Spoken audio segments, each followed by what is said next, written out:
চ্যাং, টাকি, গড়াই, শাটি একটা মাছের চারটা নাম। বিভিন্ন জায়গায় বিভিন্ন নামে ডাকে।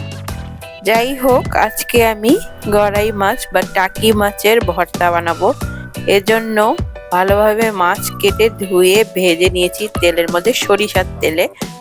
আর মরিচ, কাঁচা মরিচ, রসুন, পেঁয়াজ কুচি সেটাও লাল লাল করে ভেজে নিয়েছি।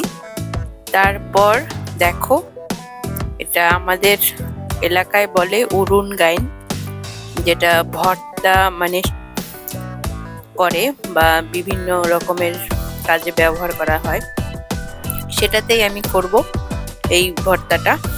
আর দেখো, এখানে আমি প্রথমে আদা কুচি বেটে নিলাম, তারপর থেতলে নিলাম, তারপর আমি মরিচ, রসুন, তারপর পেঁয়াজ যেটা ভেজে রেখেছিলাম সেটা দিয়ে আবার এটা থেতলে নিচ্ছি।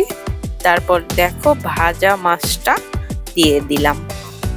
এখন সবগুলো মিক্স করে এটা বাটতে হবে। বাটতে মানে আমার হচ্ছে বাটনাটা ছাড়া আমি এই উরুন গাইনে করতেছি ভর্তাটা। দেন আমি ধনিয়া পাতা এখানে দিয়ে দিচ্ছি, একটা সুন্দর ফ্লেভার আসবে, কারণ শীতকাল, তাই ধনিয়া পাতা খেতে ভালো লাগে।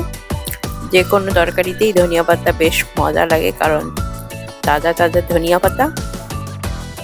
তো ধনিয়া পাতা দেওয়ার পর আমি আরেকটু বেটে নেব, থেতলে নেব আর কি। এটা একদম সুন্দর করে বেটে নেওয়ার পর দেখো কত সুন্দর একটা ভর্তা হয়ে যাবে।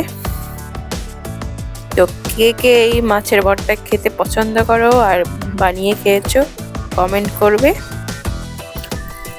তো ফাইনালি আমার মাছের ভর্তা হয়ে গেল। আর দেখো কত সুন্দর মাছের ভর্তাটা হয়েছে, তোমরা কমেন্ট করো।